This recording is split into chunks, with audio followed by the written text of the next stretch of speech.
Monsieur le vice-premier ministre, aujourd'hui nous sommes très heureux et très fiers de vous recevoir dans notre université.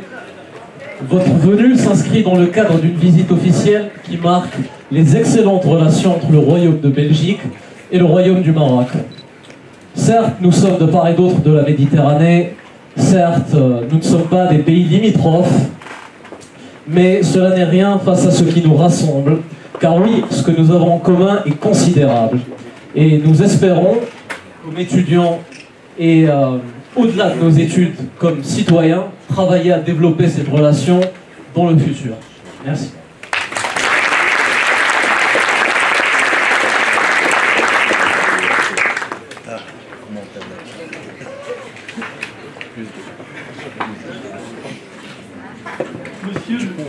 Monsieur le vice-premier ministre, Monsieur le Président, Messieurs les ministres, Madame et Messieurs les ambassadeurs, Mesdames et Messieurs les membres du corps diplomatique, Messieurs les directeurs, chers et chers collègues, chères étudiantes et chers étudiants, Mesdames et Messieurs, c'est avec plaisir et honneur que l'Université internationale de Rabat vous accueille dans cet amphithéâtre rempli d'étudiants enthousiastes et avec un deuxième amphithéâtre également rempli d'étudiants enthousiastes qui nous suivent en visioconférence.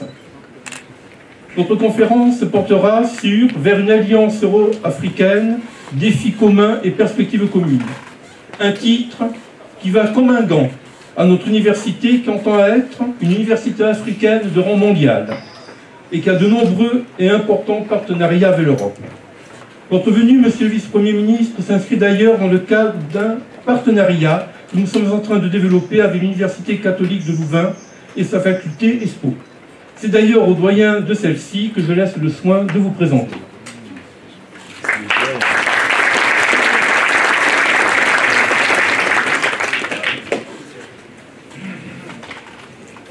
Monsieur le vice-premier ministre, Mesdames et Messieurs les ambassadeurs, chers collègues, chères étudiantes, chers étudiants, ce soir, l'itinéraire vers une alliance euro-africaine fait une étape très importante ici, à Rabat.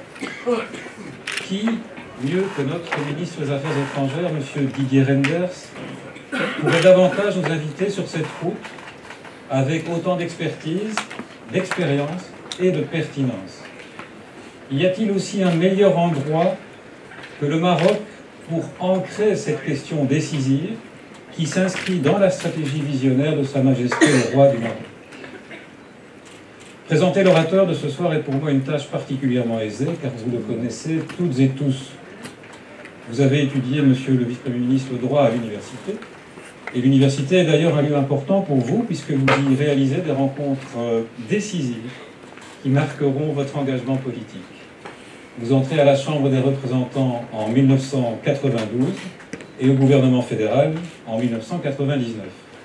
Vous occupez alors la fonction de ministre des Finances jusqu'en 2011. À ce titre, vous conduisez d'importants dossiers pour l'État, parmi lesquels le passage à l'euro, diverses réformes fiscales ou encore la gestion de la crise bancaire. Vous êtes vice-premier ministre depuis 2004 et avez été en charge notamment d'importantes réformes qui façonnent aujourd'hui notre paysage institutionnel en Belgique. Depuis 2011, vous êtes, je l'ai dit, ministre des Affaires étrangères, du commerce extérieur et des Affaires européennes. Merci à vous, Monsieur le Vice-Premier ministre, d'avoir accepté notre invitation à dialoguer ce soir avec les étudiantes et les étudiants de notre université partenaire. Et pour le temps précieux que vous y consacrez au milieu d'un agenda de mission particulièrement chargé. Monsieur Reynders a toujours été sensible à l'Afrique, mais aussi à la communauté marocaine de Belgique. Je sais qu'il et elle sont nombreuses à suivre cet événement en direct, et je les salue également. Je tiens à remercier chaleureusement l'Université internationale de Rabat et son directoire pour leur hospitalité et d'avoir accepté la proposition audacieuse de cette invitation. J'aimerais souligner ici à quel point notre partenariat renforcé entre l'Université catholique de Louvain et Sciences Po Rabat est au croisement de cet itinéraire vers une alliance euro-africaine. Nous construisons les chemins entre nos peuples afin qu'ils se rencontrent pour faire avancer les connaissances, faire avancer la science, pour faire avancer l'humanité. Nous construisons des formations et des programmes de recherche conjoints, enrichis par nos compétences et expertises complémentaires.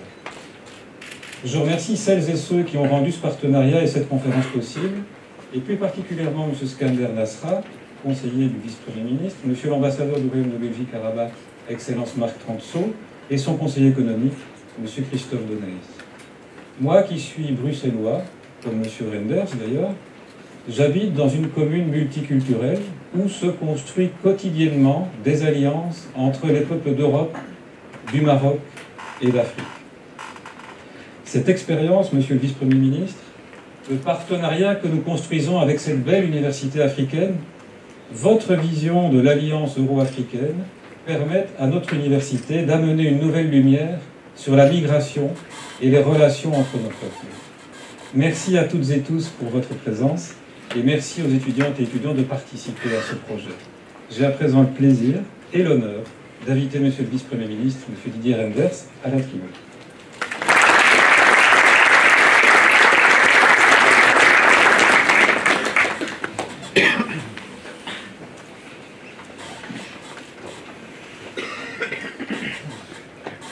Monsieur le Président, Monsieur le Doyen, Excellences, chers collègues à divers titres, Mesdames, Messieurs, chers étudiants, que ce soit ici en face de moi ou en face d'un écran vidéo, désolé d'abord du retard dû pour une part à effectivement une mission économique particulièrement chargée. C'est la mission la plus importante que nous ayons menée à travers le monde en ce qui concerne la Belgique, près de 500 personnes y participent, et puis dû à une découverte des travaux sur la rocade.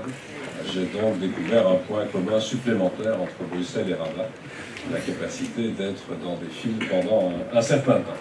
Mais je suis ravi d'être de retour au Maroc pour la 3e fois cette année, après une visite bilatérale en janvier et une participation à une réunion du processus de Rabat qui s'est tenue à Marrakech au mois de mai. Je tiens à vous remercier, Monsieur le Président, pour votre accueil très chaleureux.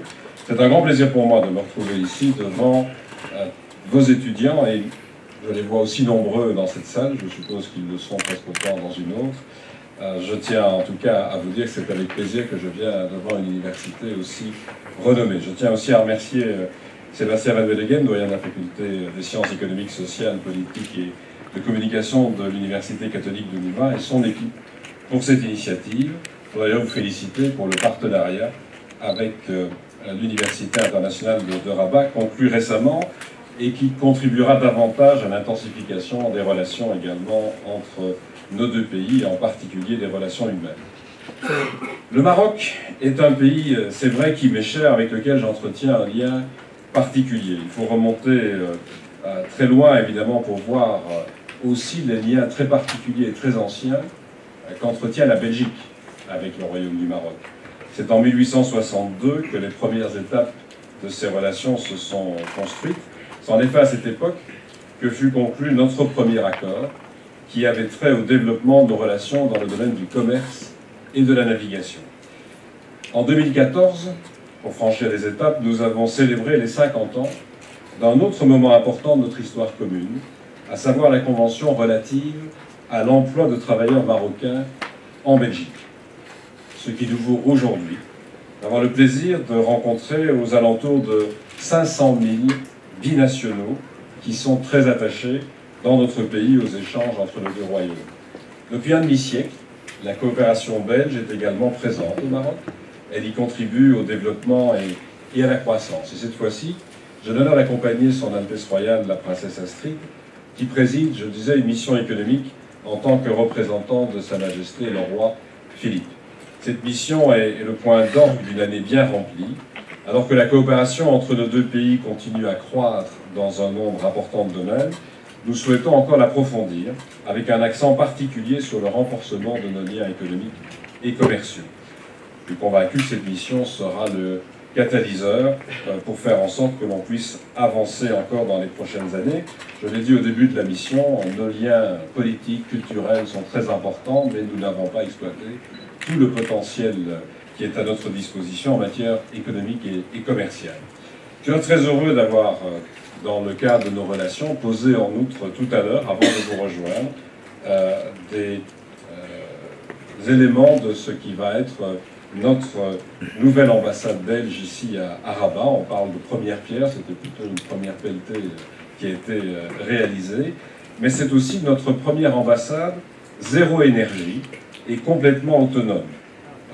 Quand je dis zéro énergie, il ne s'agit pas de l'énergie diplomatique qui va être fournie par l'ensemble de nos diplomates au sein de cette ambassade, mais bien du fait qu'elle sera totalement autonome en énergie, au point même d'y recharger les véhicules électriques de l'ambassade sans devoir recourir au réseau de Rabat. C'est une première mondiale pour notre réseau diplomatique et donc c'est un symbole dans nos relations. Alors, chers étudiants, si la relation entre la Belgique et le Maroc est forte, c'est aussi parce que nos deux pays jouent un rôle majeur sur leurs continents respectifs. La Belgique a participé à toutes les étapes de la construction européenne et à la construction d'autres organisations internationales sur le continent ou en partenariat, je pense à l'OTAN, mais à l'échelon tout à fait international, aux Nations Unies. C'est en travaillant ensemble, d'abord à petite échelle, puis dans des ensembles plus importants et de manière plus ambitieuse, que nous avons pu bâtir la paix et la prospérité sur le continent européen. C'est ainsi que nous avons graduellement développé un marché intérieur, la libre circulation des citoyens, des politiques communes, une monnaie unique et même une politique étrangère commune. De nombreux chantiers, vous l'aurez déjà constaté, restent en friche, sans parler d'un certain nombre de défis dans les jours qui nous occupent. Je pense bien entendu au Brexit. Je suis cependant convaincu qu'en Europe, comme ailleurs, on doit approfondir la coopération, approfondir l'intégration régionale. Il faut le faire en démontrant de manière très concrète aux citoyens la valeur ajoutée de l'Europe, que ce soit grâce, je le disais, au marché intérieur, via la digitalisation ou sur le plan international. Mais il faut aussi consolider notre coopération en l'approfondissant sur le plan des valeurs. Ce sont les valeurs qui forment le ciment de l'Union européenne. Ce sont les valeurs sur lesquelles repose la solidarité européenne, notre crédibilité extérieure et notre avenir commun. C'est d'ailleurs la raison pour laquelle j'ai lancé, il y a bientôt 3 ans, l'initiative visant à échanger entre les États européens régulièrement des recommandations, des meilleures pratiques, des meilleures critiques aussi s'il le faut, sur les questions d'état de droit, à l'instar de ce que nous faisons déjà sur les politiques économiques et budgétaires.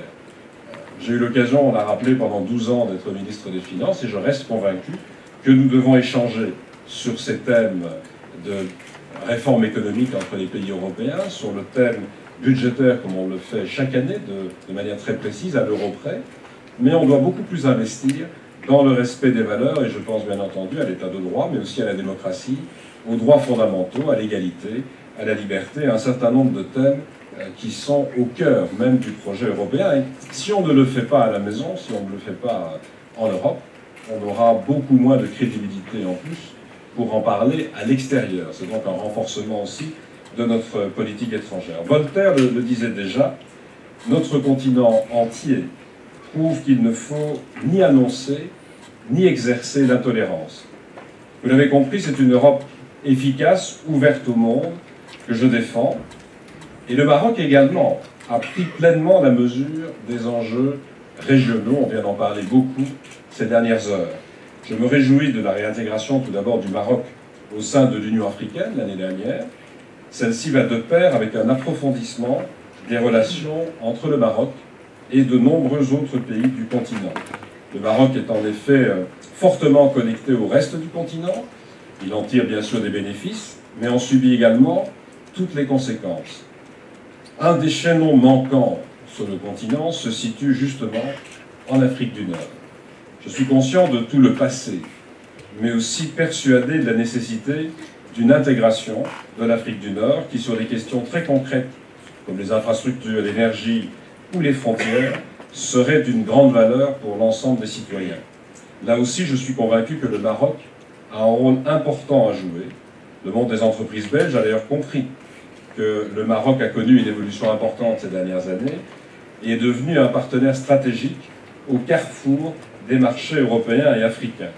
Mais cette évolution dans l'Afrique du Nord et sur le continent passe par une intégration de l'Union africaine, passe aussi par une intégration sous-régionale dans toute une série de régions du continent africain, passe, je l'espère un jour, par l'intégration du Maghreb, en ce compris sur le terrain politique, économique ou sécuritaire.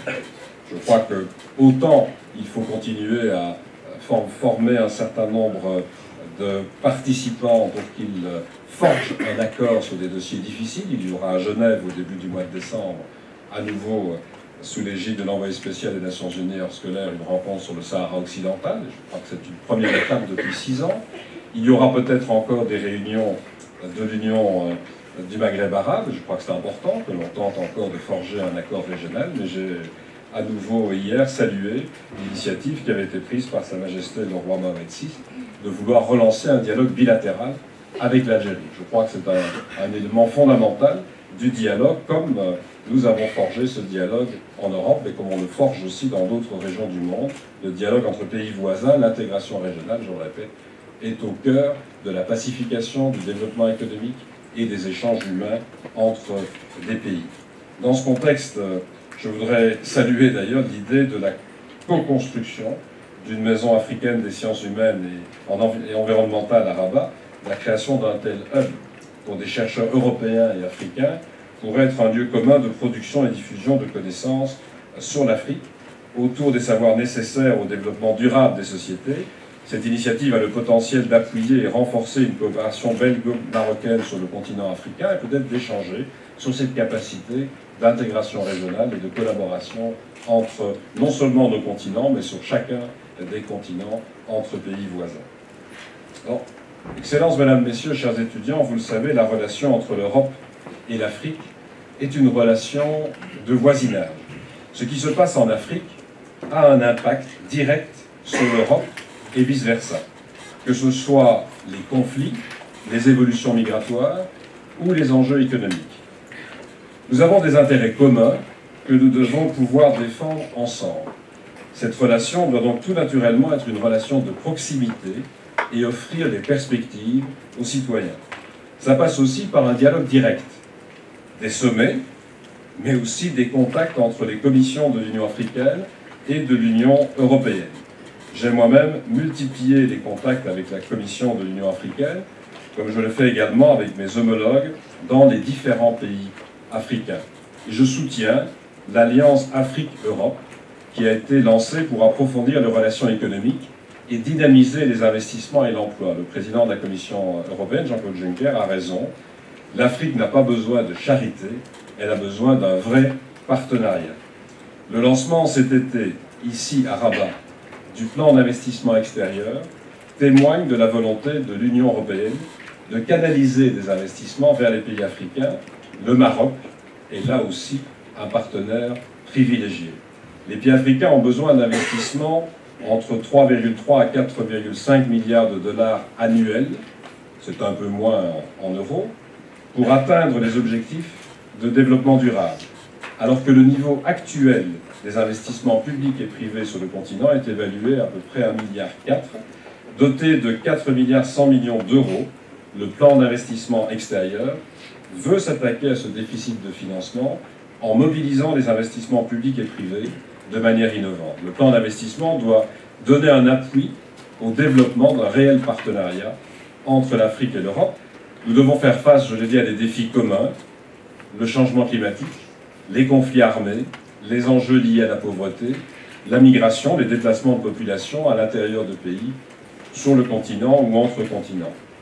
Nous vivons, c'est vrai, une époque extraordinaire où chaque personne est reliée à l'ensemble de l'humanité, mais aussi dans un monde de plus en plus complexe, où il peut être tentant de se réfugier dans le repli sur soi, à la recherche d'une illusoire simplification. Or, plus que jamais, seule la coopération multilatérale entre nations peut permettre de répondre à des défis qui transcendent les frontières. Les questions de migration en sont un bon exemple. On ne peut les évacuer, comme certains le souhaitent, par des décisions unilatérales ou en évitant tout dialogue, ni en fermant les frontières, mais non plus en fermant les yeux sur les conséquences tragiques d'une émigration incontrôlée. Nos deux pays l'ont bien compris. Un dialogue sur ces questions est indispensable. En 2006, c'est ainsi dans cette ville même qu'était lancé un dialogue constructif entre Européens et Africains sur la migration, connu sous le nom de processus de Rabat. J'ai eu l'honneur de présider la réunion de ce processus de Rabat cette année avec mon collègue Nasser Bourita à Marrakech. L'année suivante, à l'époque, la Belgique a été la première à accueillir le Forum mondial sur la migration et le développement, qui se tiendra pour la 11e fois la semaine prochaine aussi à Marrakech. Et bien sûr, c'est encore Marrakech qui accueillera quelques jours plus tard le sommet où sera adopté le pacte mondial sur les migrations. Je tiens à le dire ici, ce document qui a fait couler beaucoup d'encre dans beaucoup de pays, y compris dans le mien, est une avancée majeure. Il est l'aboutissement à l'échelle mondiale des initiatives de dialogue lancées il y a un peu plus de 10 ans. Il n'impose rien à personne et tous les États qui l'adopteront restent libres de déterminer comment le mettre en œuvre. Sa valeur est ailleurs. Pour la première fois, la quasi-totalité des États du monde auront exprimé leur volonté commune de faire de la migration un phénomène humain sûr, digne et ordonné. Il fournit ainsi une base sur laquelle une véritable coopération pourra se développer dans l'intérêt de tous nos citoyens. C'est dans ce contexte que je crois qu'il est important aujourd'hui que chacun exprime ce qu'est ce pacte et aussi ce qu'il n'est pas. Il y a, pour reprendre une formule à la mode aujourd'hui, un très grand nombre de fake news qui circulent à propos de ce document. Il nous appartient non seulement d'expliquer son contenu, mais il nous appartient aussi d'expliquer ce qui ne se trouve pas dans ce document et de démontrer ce que l'on raconte à propos de ce texte. Nous en avons parlé à de nombreuses reprises déjà au cours de cette mission avec nos interlocuteurs marocains. Tout naturellement, des contacts privilégiés entre Européens et Africains doivent aussi avoir lieu dans les enceintes multilatérales. La Belgique, et j'en remercie pour son soutien le Royaume du Maroc, mais siégera dès janvier en tant que membre non permanent du Conseil de sécurité des Nations Unies, et notre pays veillera à se faire le porte-voix des intérêts du continent, en étroite concertation avec les membres africains du Conseil de sécurité et avec l'Union africaine. L'Organisation internationale de la francophonie est également un lieu privilégié de dialogue entre les pays africains. Nous avons constaté lors du dernier sommet à Erevan combien le consensus était important. L'OIF doit devenir non seulement un vecteur de propagation de la langue française et du multilinguisme, mais également un acteur dans la défense des valeurs de la francophonie que sont la paix, la démocratie et les droits de l'homme. Je suis aussi très attaché à la dimension économique de la francophonie. Vu leurs liens linguistiques et culturels, les entreprises des pays francophones sont particulièrement bien placées pour soutenir le développement humain des pays de la francophonie. Le multilatéralisme se traduit également sur le plan commercial. Je tiens à saluer l'intégration économique régionale du continent africain qui se voit encouragée par la signature de l'accord créant une zone de libre-échange continentale en mars dernier à Kigali lors du sommet de l'Union africaine. Le soutien de poids lourds économiques régionaux tels que le Maroc est un élément important si l'on veut qu'une telle zone permette la croissance des investissements étrangers directs. Je ne peux que saluer le multilatéralisme effectif que le continent suit. Malgré ces défis, le multilatéralisme reste l'instrument vital pour pouvoir développer et sécuriser nos sociétés. Ce n'est pas une question de choix, mais un choix rationnel. L'Europe et la Belgique sont malheureusement bien placées pour le savoir. Je voudrais mentionner un élément en particulier, trop méconnu en Belgique, mais dont l'importance mérite d'être soulignée, alors que nous venons de commémorer le centenaire de l'armistice de la Grande Guerre, et que nous assistons aujourd'hui à une résurgence inquiétante du nationalisme. Le soutien et le sacrifice du peuple marocain lorsque nous étions confrontés à la barbarie. Nous n'oublions pas que lorsqu'il s'est agi de lutter contre le nazisme pendant la Seconde Guerre mondiale, plus de 2000 soldats marocains se sont battus à nos côtés à Gembloux et qu'à peine une cinquantaine d'entre eux ont survécu. Alors, chers étudiants, je voudrais vous confirmer que pour mon pays, la Belgique, l'Afrique revêt une grande importance. Certes, nous avons des relations historiques, parfois au beau fixe, parfois plus difficiles, avec certains pays. Mais nous souhaitons diversifier notre partenariat. Nous le faisons en intégrant les différentes dimensions de notre action par ce que l'on appelle aujourd'hui une approche globale. Sur le plan de la diplomatie, nous avons renforcé notre présence, en particulier dans le Sahel et en Afrique de l'Ouest. Sur le plan de la sécurité, nous avons aussi renforcé notre présence au Sahel, notamment au sein de la MINUSMA, dont le commandement militaire a été assuré jusqu'il y a peu par un Belge, le général de Koenig. Enfin, à une exception près, la Palestine, tous nos partenaires de coopération sont en Afrique. La Belgique travaille avec ses partenaires africains pour une croissance inclusive et pour que la prospérité et les droits des citoyens soient garantis. Et quand je parle des droits des citoyens, comme nous y travaillons régulièrement du côté de la Belgique et du continent européen, il s'agit de travailler partout dans le monde aux droits de l'ensemble des citoyens. Et je profite d'être à nouveau devant des étudiants pour rappeler que parmi ces droits figure évidemment l'égalité et donc les droits tant pour les hommes que pour les femmes d'avoir accès à toute une série de fonctions, d'activités, de développement personnel et de ne pas subir de violence, puisque nous avons à nouveau lancé dimanche dernier une campagne de 16 jours contre les violences faites aux femmes. Et pendant cette mission économique, nous avons tenu à organiser un séminaire sur ce sujet, comme j'ai vu d'ailleurs que des associations marocaines avaient lancé aussi la campagne sur le territoire marocain, et nous avons vu les évolutions ces derniers temps du droit de la famille, comme de la législation pour empêcher les violences faites aux femmes et aux filles, même si, comme partout dans le monde, il y a encore beaucoup de travail à réaliser sur le terrain. Pour la Belgique, l'Afrique est avant tout un continent de talents et d'opportunités. Je souhaite aider nos entreprises à contribuer à la croissance de l'Afrique. La Belgique est reconnue dans une série de secteurs comme le transport ou la logistique, l'assainissement et l'agroalimentaire. Ce sont des secteurs où la Belgique dispose d'une réelle expertise. Cette présence économique va de pair avec un renforcement de capacité. Elle impose aussi de respecter certaines normes. C'est ce qui explique, je le disais en commençant, la présence d'une délégation emmenée par la princesse Astrid de près de 500 acteurs économiques au Maroc dans le cadre de ce qui représente, je le dis à nouveau, la principale mission que nous ayons organisée à travers le monde, même au-delà de ce que nous avons fait, par exemple, au hasard, en Chine. Les relations économiques entre nos pays sont soutenues. En 2017, nous échangeons pour 1,2 milliard d'euros, mais je l'ai dit également, il y a beaucoup d'opportunités à saisir, le potentiel est plus important. J'espère que nous aurons l'occasion d'attirer l'attention sur le talent de la communauté d'origine marocaine en Belgique, qui est active dans un large éventail de secteurs et qui peut jouer un rôle moteur dans l'intensification de nos relations bilatérales.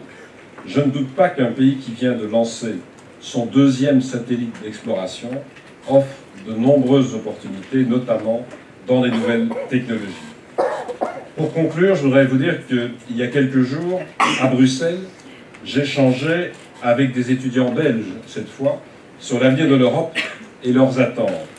J'étais frappé par l'importance qu'ils accordent aux questions de développement durable, ainsi qu'à la question du respect de l'état de droit et des droits fondamentaux au sein même de l'Union européenne. Ils souhaitaient tous une Europe plus forte, même s'ils étaient parfois en désaccord sur la manière d'y arriver. Et je leur ai envoyé le message que je souhaite vous envoyer également aujourd'hui. L'avenir n'est pas écrit, il se construit.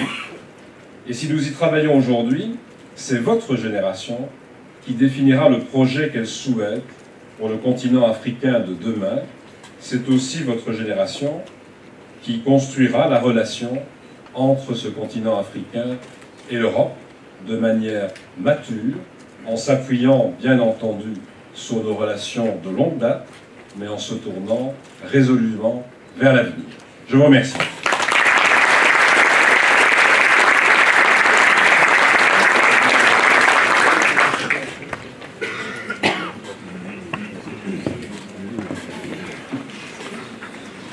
Merci beaucoup, Monsieur le Vice-Premier ministre.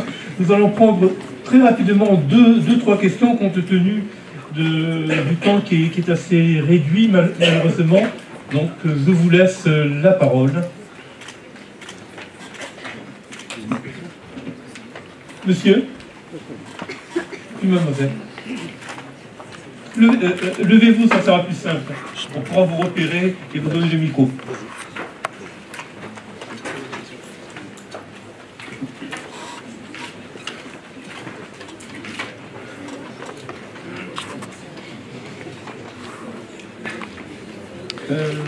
ريم شعلو تسنى بلاتي شعل صافي شعل تسنى راه حمزة صافي خدام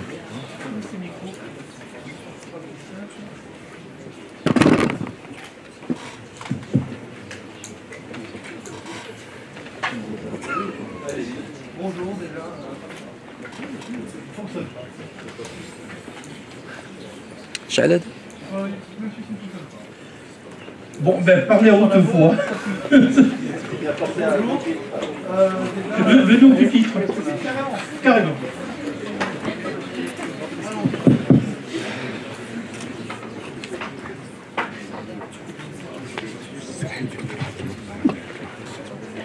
Bonjour. Alors déjà, Aziz. en tant que, je pense, seul compatriote présent ici à l'UIR en tant qu'étudiant à l'année, je suis enchanté de vous avoir parmi nous et de vous rencontrer en personne. Je me demandais, vous parliez de l'immigration principalement, si j'ai bien compris, de l'Afrique et du Maroc dans ce cas-ci, vers la Belgique. Et je voulais savoir si des choses seraient mises en place pour faire dans l'autre sens. S'il y avait des choses pour encourager des étudiants, des familles, je pense que ça suffit déjà, à venir justement à profiter du Maroc, découvrir le Maroc, s'installer au Maroc pour promouvoir l'échange culturel entre nos deux nations et voilà. Merci. Une deuxième question est suivante.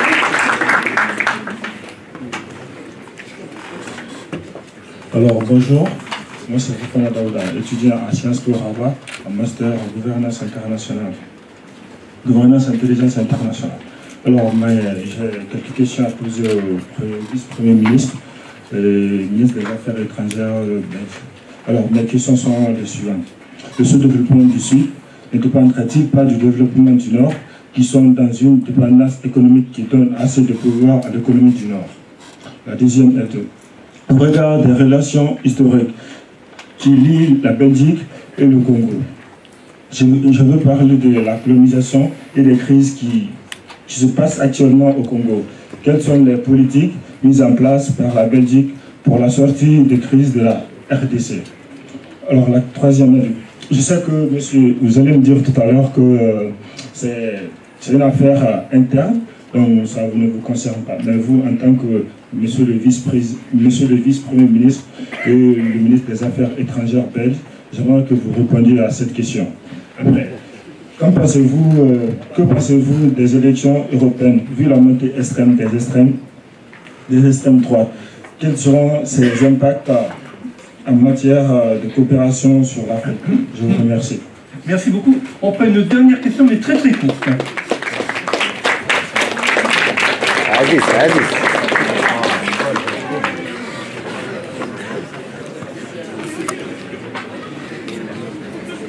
Bonsoir Votre Excellence, Jadine Lich, étudiant en 3e année à l'école de droit, président du Junior Jurist Club à l'UIR. Comme vous le savez, le Maroc a procédé à une convergence normative avec le droit de l'Union européenne dans plusieurs domaines, notamment le droit des affaires. Cette proximité juridique et politique consolide l'intégration du Maroc à l'Union européenne. À votre avis, dans quelle mesure ce partenariat Union européenne, Afrique-Maroc peut-il profiter aux deux parties? Merci. Merci beaucoup. Très bien. Une étudiante.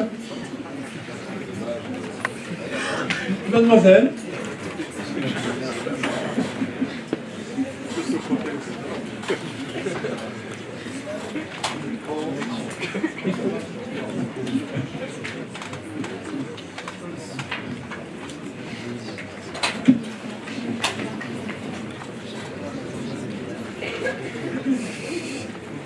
Bonjour, je m'appelle Camille, je suis étudiante à Sciences Po Grenoble en mobilité à Sciences Po Rabat actuellement. Et après avoir écouté donc votre discours, je me demandais au niveau, vous avez parlé de développement durable à l'intérieur de ce partenariat, de promotion et la lutte contre le changement climatique. Et je me demandais exactement dans quel domaine d'intervention vous souhaitez agir. Est-il question d'innovation en termes d'énergie renouvelable? Est-il question d'un partenariat plus poussé sur une gestion durable des ressources en eau, des ressources naturelles, de la promotion agricole, également la Grande Muraille Verte? Est-il question d'un partenariat assez global sur ces actions? Merci. Merci.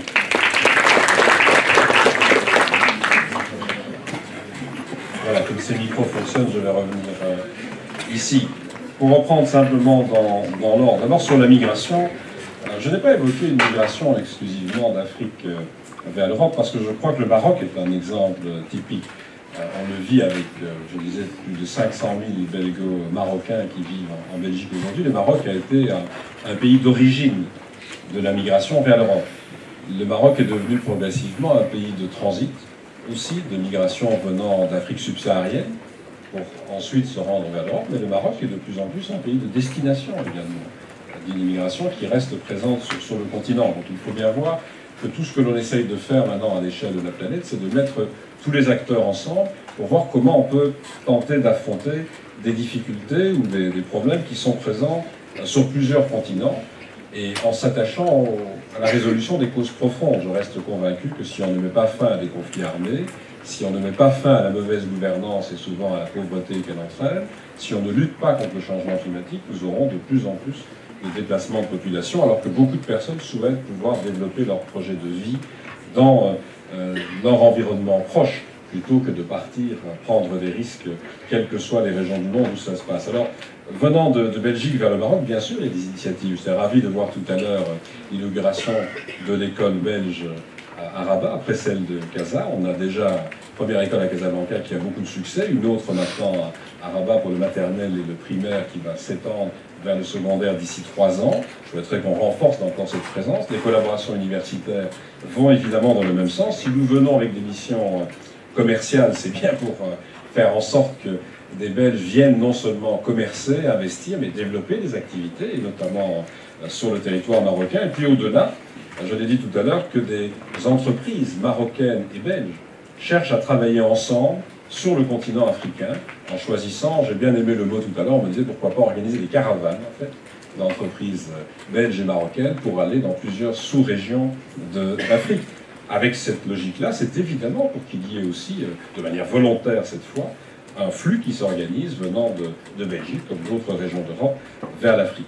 En ce qui concerne la dépendance économique, c'est la logique même d'une politique globale ou d'une approche globale, de se dire on ne doit pas simplement s'attacher à être présent sur le terrain sécuritaire quand il y a des conflits armés, comme le font les Nations Unies, et nous y contribuons. On ne doit pas seulement renforcer notre présence diplomatique, comme nous le faisons, je l'ai rappelé, sur le continent africain, mais on doit s'attacher au développement de l'Afrique. Et c'est un enjeu majeur aussi pour le continent européen. Il y a une dépendance de part et d'autre. L'Afrique, en quelques dizaines d'années, est passée de 300 millions à plus d'1,2 milliard d'habitants. Probablement, ce chiffre va doubler encore d'ici 2050. Nous devons voir comment aider au développement de l'Afrique sur l'ensemble du territoire et le faire avec une volonté dès lors de permettre que des activités économiques, de l'emploi, du développement personnel se réalisent beaucoup plus fortement sur le continent africain. Concernant la République démocratique du Congo, je n'ai pas de difficulté à vous rappeler tout d'abord que j'étais à peine né quand le Congo est devenu indépendant. donc depuis largement plus de 50 ans maintenant. Donc il faut à un moment donné imaginer que les solutions au Congo comme ailleurs, ce sont d'abord des solutions que doivent trouver les Congolais eux-mêmes. Ce n'est pas une question d'affaires intérieures, c'est le fait qu'il appartient d'abord aux citoyens, comme aux responsables congolais, de régler les difficultés pour pouvoir conduire le pays vers un avenir de meilleure qualité. Je crois que c'est le cas à travers des débats qui doivent avoir lieu entre Congolais. C'est aussi le rôle de la région, des pays de la région, comme nous le faisons ailleurs dans le monde, de jouer un rôle majeur dans le développement du Congo et probablement de l'Union africaine. Je me dis, je me réjouis que le Maroc ait rejoint l'Union africaine et y joue d'ailleurs un rôle actif. Alors nous ferons tout pour accompagner ce processus, mais qui doit d'abord venir, bien entendu, du débat intérieur et de l'influence de la région comme du continent africain. J'espère simplement que l'on pourra avoir, je l'ai toujours dit, des élections transparentes et crédibles le 23 décembre prochain.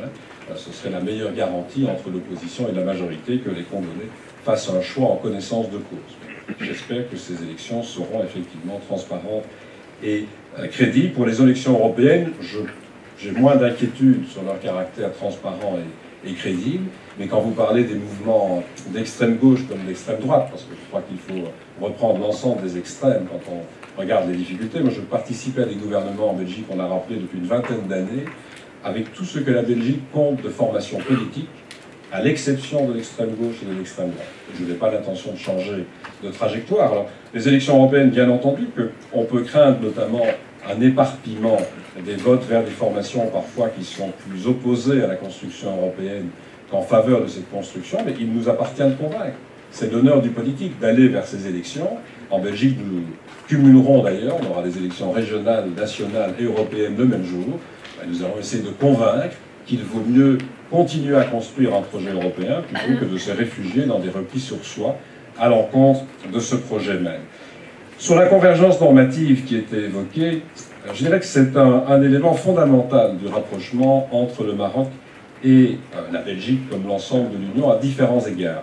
Si vous voulez attirer des investisseurs et des opérateurs économiques européens au Maroc, c'est évidemment parce qu'il y a une certaine stabilité dans le pays, parce qu'il y a une capacité de développement, mais aussi parce que des normes sont respectées et que des Européens peuvent se dire finalement qu'ils vont travailler dans un environnement normatif très proche de celui qu'ils pratiquent en Europe. Le deuxième avantage, c'est l'inverse. C'est les opérateurs économiques marocains qui peuvent beaucoup plus facilement venir opérer sur le continent européen, et je souhaite qu'il y en ait de plus en plus, en ayant déjà une pratique de cet environnement normatif. Et puis, pour le dernier point sur ce sujet, je dirais que c'est ce qui va faciliter le travail en commun d'entreprises européennes et marocaines, et notamment d'entreprises belges et marocaines, soit pour aller vers le continent africain, soit en sens inverse pour aller vers le continent européen. Je crois que c'est un des choix majeurs pris par le Maroc que d'aller vers cette convergence normative.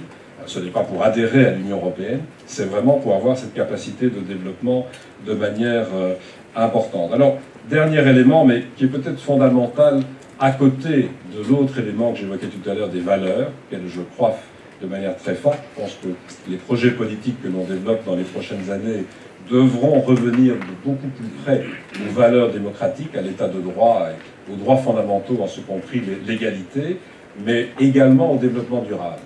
C'est un enjeu majeur pour nos sociétés. Alors comment peut-on agir en Afrique, en venant d'Europe, en matière de développement durable? D'abord par des financements, il ne faut pas se tromper. Donc la Belgique contribue à des fonds qui permettent d'alimenter des projets en matière de développement durable. Ensuite, en s'investissant dans l'exemple, ce que nous avons fait tout à l'heure, on l'avait déjà fait à Kinshasa il y a bientôt un an, ouvrir de nouvelles ambassades qui répondent à des critères en matière de soutenabilité et donc de consommation très faible d'énergie et si possible même consommation positive, comme on l'appelle, c'est-à-dire de restituer de l'énergie plutôt que d'en consommer. C'est la valeur de l'exemple, c'est montrer qu'on fait le travail et qu'on vient avec cette technologie. Et puis, c'est d'expliquer qu'un pays comme la Belgique, bien sûr, certains d'entre vous le savent, c'est un pays qui peut venir avec du chocolat, des gaufres, des bières surtout lorsqu'il y a des fêtes d'étudiants. Mais ce n'est pas que cela, c'est un pays qui vient aussi avec des technologies vertes très importantes. Nous avons fortement développé l'efficience énergétique, les énergies renouvelables, le traitement des déchets, qui est un problème majeur que l'on doit adresser sur le continent africain, mais aussi, bien entendu, la capacité de produire et d'assainir de l'eau Or, l'enjeu de l'eau est un enjeu important. Je voudrais terminer en vous disant que j'ai été très impressionné en visitant l'Office chérifien des phosphates, l'OCP, qui a investi là en Belgique dans une entreprise, à Préyon, de voir comment une entreprise qui est caractérisée par la production à travers des phosphates d'engrais, qui est donc en débat permanent avec des ONG qui promeuvent un environnement de qualité, et comment une entreprise comme celle-là investit dans de nouvelles technologies permettant d'éviter au maximum toute pollution, notamment des eaux de nappes phréatiques, mais en même temps permettant de combattre la désertification en créant de nouveaux espaces arables, de nouveaux espaces cultivables. Il y a un énorme projet qui a été lancé, je crois, par les ministres marocains et sénégalais pour aller dans cette direction, de se dire comment renforcer la capacité de cultiver mieux sur le continent africain. Si je dis cela, c'est parce que je crois qu'il y a beaucoup de façons de lutter en faveur du développement durable, mais la recherche et le développement de nouvelles technologies, ce sont les éléments les plus importants pour faire en sorte que l'on ait demain, effectivement, un développement durable, une soutenabilité de notre économie. Et je suis heureux de voir que des acteurs marocains y contribuent, comme nous tentons de le faire chez nous, mais aussi sur le continent africain. Je vous remercie encore, en tout cas, de votre nombreuse présence ici et à côté. Merci.